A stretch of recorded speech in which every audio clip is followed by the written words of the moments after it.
ලංකාවට අභාග්‍ය සම්පන්න කාලයක් තමයි වර්තමානයේ උදා වෙලා තියෙන්නේ. මේ උදා වෙච්ච ස්වභාවයේ සෑම ක්ෂේත්‍රයකම පිළිහෙන ආකාරය ජ්‍යොතිෂ විද්‍යාව තුළින් අපි දකින්නේ කොහොමද කියලා තමයි අද මම විග්‍රහ කරන්න බලාපොරොත්තු වෙන්නේ. මේ විග්‍රහයෙන් වර්ධනව භෞතිකව සමාජීය වශයෙන් සහ ලෞකිකව බොහෝ අය නොපිළගන්න නිසා තමයි මේ සෑම ක්ෂේත්‍රයකම කාර්යනෝට ගැටලුවට මුහුණ දෙන්න වෙලා තියෙන්නේ. ජීවිත හානි වගේ විවිධාකාර හානියට විනාශයට මේ සමාජයේ මිනිසුන්ට දරුවන්ට හාන්තාවට මුහුණ දෙන්න වෙලා තියෙන්නේ.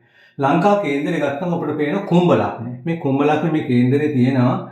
මේ තියෙන අපිට පේනවා කුම්භ ලග්නේ රාහු ඉන්නේ ලග්නේ. ඒතකොට සෙනසු ඉන්නවා කේන්දරේ දෙවෙනි රාශි දෙක කියන්නේ කුම්භ මීන රාශිය තමයි සෙනසු ඉන්නේ. මීන මේෂ වෘෂභ මිථුන කටක සිංහ කන්‍යා ඔය විදිහේ ලග්න වලින් වාසේ මීන රාශිය තමයි සෙනසුරු වෙන්නේ. ඒතර මේ සෙනසුරු මීන රාශිය ඉන්නකොට මීන රාශිය කියන්නේ ගුරුගේ ගෙදර තමයි සෙනසුරු වෙන්නේ. ගුරුගේ ගෙදර සෙනසුරු ඉන්නකොට කුමක්ද වෙන්නේ කියලා මේ ජ්‍යොතිෂ විද්‍යාවේ විග්‍රහයක් තියෙනවා. මම මේ විග්‍රහය මේ ඔබට තේරුම් ගන්න ඕන නිසා අවබෝධ කරගන්න නිසා නොපිළිගන්න අයට පිළිගන්න ඕන නිසා මම පොතේ තියෙන chart එකම කියවලා ඊට පස්සේ අපි එකින් එක මේ ක්ෂේත්‍රයන් පිළිබඳ බලමු කොහොමද මේක මේ සිදු වෙන්නේ කියලා. බලමු මේ සනි මීනය මේ තියෙන සනි මීනය මෙලොව වශයෙන් සුබඵල නොදේ කියලා තියෙන සෑම දෙයක්ම පටන් ගන්න ඉතා ප්‍රීතියෙන් බලාපොරොත්තු ඇතිව ඌවේ නමුත් අවාසනාවන්ත බලාපොරොත්තු සුන්ව දුකින්ම ඉවර වේ. තමාට දැනෙන්නේ තමාම තමාගේ හතුරා මෙනි. සියල්ල වරදින්නේ තමාගේ වරදින්ය පසුව සිතයි. මිල මුදල් සම්බන්ධ වැඩවලින් පාඩු විඳින්නට සිදුවේ. මිතුරන්ගෙන් රැවටේ. තමාගේ තත්ත්වයේ ගෞරවය වරකදී ඇති වූයේ නමුත් එය නොනැසී රඳවාගත නොහැක. පුරාණ අදහස් වලට විරුද්ධව වේ. දුකින්ම සමහර විට ඉබේම මැරේ. නැත්තම් දුක් සහිත ජීවිතයක් ගත කර මැරේ. මෙන්න මේ විදිහ තමයි ජ්‍යොතිෂ විද්‍යාවේ විග්‍රහ කරලා තියෙන්නේ. අපි බලමු මේක කොහොමද එකින් එක කොහොමද මේ සමාජයේ එක ක්ෂේත්‍රවල බලපාන්නේ කොහොමද කියලා දේශපාලන වශයෙන් සමාජීය වශයෙන් ආර්ථික වශයෙන් ආගමික වශයෙන් බලපාන්නේ කොහොමද කියලා මේ සෙනසුරු කියන ගහය මේ මීන රාශිය ගුරුගෙක දිනනකොට කොහොමද මේක වෙන්නේ මේන් ගැලවෙන්නේ කොහොමද බේරෙන්නේ කොහොමද කියලා තමයි අද අපි මේ ජ්‍යොතිෂ විද්‍යාවේ මූලික විග්‍රහය වන්නේ. සෙනසුරු මීන රාශියේ ගත වීම නිසා රටට ඉදිරියට අත්වන විපාක ප්‍රතිවිපාක පත්වන පාලකයාට අපි වේලාසන දැනුම් දුන්නා. පිළිගැනීම නොපිළිගැනීම වගේ වැඩක් ඒ ලිපිය මාසතුව තියෙනවා. එතකොට අපිට මේක තේරුම් ගන්න පුළුවන් මේ ජ්‍යොතිෂ විද්‍යාව නොපිළිගන්න අයට නම් විශේෂයෙන් වැදගත් වෙන්නේ මේ අනුර කුමාරට මායාව ලිපිය. ඊට පස්සේ මේ පැත්තේ සම්පූර්ණ ඒගොල්ලන්ගේ දුර්වලතා අනුපාඩුකම් පෙන්වලා දීලා තියෙනවා. මේක පැහැදිලිව තියෙනවා. ඔබගේ පක්ෂයේ සිටින අගේ ප්‍රධාන දුර්වලතා කියලා පැහැදිලිව පෙන්වන්න කරලා දෙන මේ කාරණා ටික. ඒක එකක් දෙකක් තමයි මම පැහැදිලි කරන්නම්. කිසිම දිනක පන්සලේ ධර්ම දේශනා දානමය පුණ්‍ය කටයුතු සිය සමාදන් වෙන භාවනා සහභාගී වෙන්නේ ජීපී සම්බන්ධය සහභාගී නොවුණු. ඉපරණි යන්ත්‍රමන්ත ගුරුකන් දේවල් ජෝතිෂ දේවල් සංකල්ප පිළි නොගැනීම.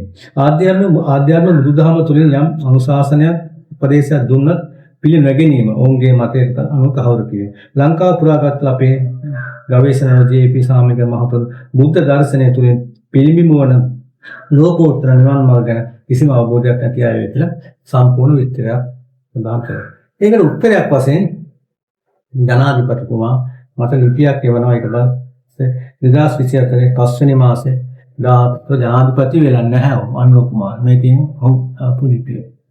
ඊට පස්සේ ආයෙ ලිපියක් තවත් සවිස්තර ලිපියක් මම එවුවා. පස්සේ ඒ ලිපියට 2024 9 මාසේ 5 නැවත අනුර කුමාර මට ලිපියක් කියවන්නේ. මේ ආකාරය. මේ ඔබට මම මේ පැහැදිලි කරන්න බලාපොරොත්තු වෙන්නේ මේ යමක් කියන අය කියන දේවල් නොපිළිගැනීම නිසා අත්වන විපාක ගැන තමයි මම අද පැහැදිලි කරන්නේ. ඊට පස්සේ ආණ්ඩුව පත් වෙලා පළමුව කරේ ආධ්‍යාත්මික පැත්තට පස්සේ ලෝකේ ඕනටක් ගත්තන් පස්සේ තමගේ ආගම මුල් කරන තමයි මනුෂ්‍ය ගුණධර්ම කරුණා මෛත්‍රිය ආධ්‍යාත්මය මේ බුදුදහම මුල් කරගත්තන් පස්සේ ලෞකික පැත්ත සහ ලෝකෝත්තර පැත්ත විශේෂයෙන් නියෝජනය කරන ධර්මයෙන් පෙන්වන්න කර දෙන්න බුදු දර්ශනය. මේ බුදුදහම ගත්තම පස්සේ මූලික හරයක් වශයෙන් ගත්තන් පස්සේ පවතින නැත්නම් වර්තමාන රජයේ දැන් මුලින්ම පටන් ගත්ත ධර්මය මූලික කරගෙන නැත්නම් ආධ්‍යාත්මය මූලික කරගෙන ඒගොල්ලන්ට වාසි ලබා ගැනීමේ චේතනාවෙන් ලෞකික චේතනාවෙන් දළදා ප්‍රදර්ශනයක්. මේ දළදා ප්‍රදර්ශනයක් පවත්වනකොටම මේක දින කාල දින අපවාම ඉදාගත්තන් පස්සේ අපි පැහැදිලිව දුවා මේක මේ දිනවලදී කරන්න එපා, මේක වැරදි කරොත් වෙන්නේ මේ රටට ලොකු විනාශයක් සිදු වෙනවා ඉස්සෙල්දී. ඒ වගේම මේ දළදා සංදර්ශන ප්‍රදර්ශනය වැදීමේදී අපිරිසුදු දේවල් සිදු වෙනවා මෙතෙක් සිදු නොවන දේවල් සිදු වෙනවා කියලා මම ලිපියකින් සඳහන් කළේ වුණා. ඒ ලිපිය මාසකෙක තියෙනවා. ඒ ලිපිය මෙන්න මේ ආකාරයට සඳහන් කරවන්නේ ගෞරවනීය අස්තිරි මල්ලතු ස්වාමීන් වහන්සේලා වෙත 2025 අප්‍රේල් 18 දළදා ප්‍රශ්න පැවැත්වීම සම්බන්ධව මේ ලිපිය සඳහන් කළා. ඒ ලිපිය යටින්ම මම සඳහන් කරලා තියෙනවා නුසුදුසු වේලාවක දළදා ප්‍රදර්ශනය කිරීම ඇතුළු විපාකය දෙවියන් කෝප වීම, වස්ත්‍රදීම, නොසිතූ විපත්, ජල ගැලී උද්ඝෝෂණ, විරෝධතා වැඩි වීම, සහභාගී විපත් වැඩි වීම, ආහාර හිඟවීම, සිතා ගන්න බැරි දේවල් සමාජයට ඇතිවීම, පෝලිං වල නොසිතූ සිදුවීම් ඇති වීම සම්බන්ධව මේ ලිපිය මම සඳහන් කරලා තියෙනවා.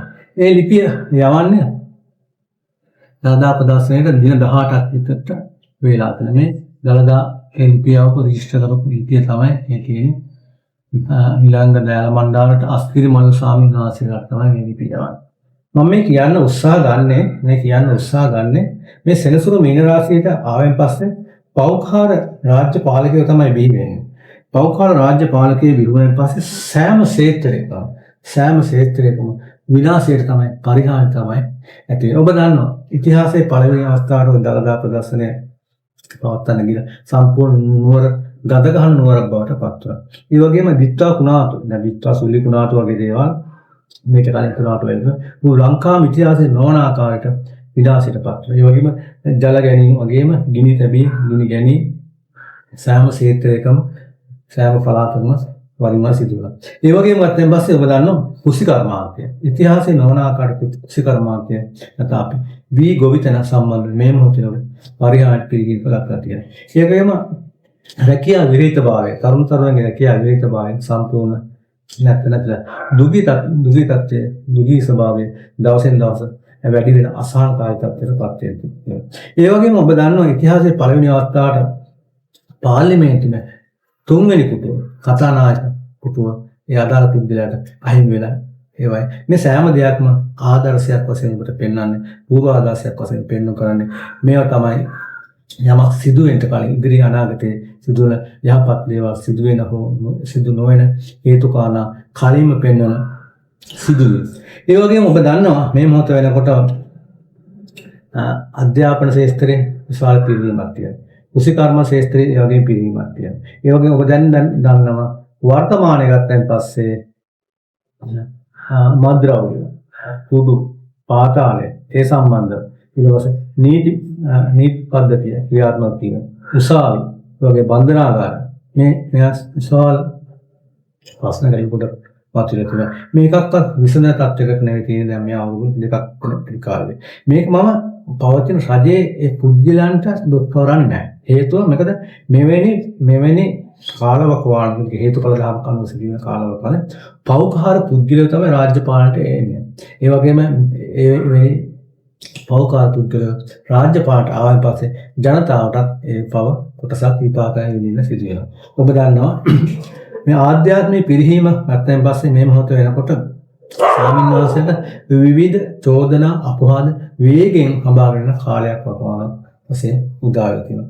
ළමා අපචාර ඒ වගේම කාන්තාන්ට හිංසනය දවසින් දවස වැඩි වෙලා තියෙනවා. මේ සෑම දෙයකම ප්‍රතිඵලයක් වශයෙන් අපි මීන රාශියට සෙනසුරු පැමිණීමේ මේවා හඳුනා ගැනීම හැකියාව තියෙනවා. ඒ වගේම ගත්තයින් පස්සේ ඊගාව කාරණේ තමයි රටේ නීතිය. නීතිය මේ මොහොතෙන් කොට ඔබ දන්නා නීතිය කාට සමානයි පිළිගත්ත. නමුත් මේ මොහොතේ කොට නීතිය ක්‍රියාත්මක වෙන්නේ අර පැරණි අය අත්අඩංගුවට අරගන්න. ඒක නිසා වර්තමාන රජයේ යම් දූෂණ වංචාත්මක ක්‍රියාත්මක නැහැ. මේ සෑම දෙයකම මූලික වෙන්නේ සෙනසුරු කියන ගහය. දුකට අධිපති ගහය තමයි සෙනසුරු කියන ගහය. දුකට අධිපති ගහන්නේ සෙනසුරු. මීන රාශිය කියන්නේ ගුරු කෙදර පැමුණන් පස්සේ වැරදි වැඩ කරන මිනිස්සු දිග හරහාටම දඬුවම් ලබා දෙගෙන යනවා. හොඳ වැඩ කරන අයට උපරිම වශයෙන් යහපතක් සිදු වෙනවා. ඔය දෙක තමයි මම පෙන්නේ. හොඳ වැඩ කරන අයට ධර්මානුකූලව ජීවත් වෙන අයට යහපත් ප්‍රතිඵල ලැබෙනවා. අයහපත් විදිහට ජීවත් වෙන අයට ජීවත් වුණ අයට ඒක විපාක ලැබෙනවා. අවසාන මොහොතේදී සෙනසුන මේ රාශිය ඉවත් වීම සමග කාලය ඉවත් වීම සමග මේ රාජ්‍යත් මේකින් ඉවත් වෙනවා. මොකද පරාජයටපත් වෙනවා. ඉදිරියේදී පරාජයටපත් වෙනන් පස්සේ අර 76 වසරක් කියන වංචා දූෂණවත්තන් කරට වඩා වැඩි ප්‍රමාණයක් මේගොල්ලෝ කොන්ස් දාලා වංචා දූෂණවත්තන් කලම්සාල මුදල් ප්‍රමාණයක් ඉහළම JVP කාඩර් එක විසින් එකතු කර ගන්නවා. ඒගොල්ලන්ට අවසාන මොහොතේ බලාපොරොත්තු වන ආකාරයට පිරකවල ඉරගෙවලටපත් වීම තමයි සිදු වෙන්නේ. ඊගාව කාලවක සෙනසුරු කරන්නේ ඔන්න ඔය ටික තමයි. ඒතකොට අර තේන භාෂාවෙන් ගත්තන් පස්සේ අර කකුලම වතුරට දැම්මම පස්සේ ඒ හොඳට නටනවා ලස්සනට ඉන්න මොකද වතුර ටික රත් වෙනකොට උඩ කරගන්න යන. අන්න ඒ වගේ තමයි මේ ඉහළම JVP කාඩර් ගත්ත වර්තමාන රාජ්‍ය ඉහළම නිලධාරී ගත්තන් පස්සේ රාජ්‍ය පාලන ගත්තන් පස්සේ ඒගොල්ලන්ට උදා වෙන්නේ බලාපොරොත්තු නොවන ආකාරයට හිරේ විලම්භ වෙලා තමයි තිබුණු දේපලත් ඒ ආකාරයෙන්ම නැති වෙනවා. මොකද මේ අය ගත්තන් පස්සේ වර්තමාන රාජ්‍ය පාලනය ගත්තන් පස්සේ පෙර පින් තියන අය නෙමෙයි. පින් කරන අයත් නෙමෙයි. පින් තියන අය නෙමෙයි. චූටි කුසලයක් සඳහා පොඩි පිනක් තිබිලා මිනිසුන්ගේ ඡන්දයෙන් ආවට නමුත් පින් පවත් යන පිනක් ඇති කරගන්න වෙන උත්පාදනය කරගන්න ඒවා සම්බන්ධ වැඩ වඩ භාවනා කරන නිසා එයා සම්බන්ධව පින්දාකට කරන අය නොවන නිසා මේගොල්ලන්ගේ තියෙන දේවල් නැතිලා අවසාන මොහොතේදී හිරේ විලංගු වැටීම තමයි මේ සෙනසුරු මේ රාශිය ඉවත් වීම සමගම ඉදිරියේ සිදුවන්නේ. ඒ නිසා සමෝටම කියන්නේ මේක පිළි අරගෙන ධර්මානුකූලව ජීවත් වුණ උපරිම සතුටක් වගේම යහපතක් සිදු වෙන සෙනසුරුගේ නරක ජීවත් වුණ අනිවාර්යෙන් දුකට විනාශයට වේදනාවට පරිහානියට පත් වෙන තමයි සිදු වෙන්නේ.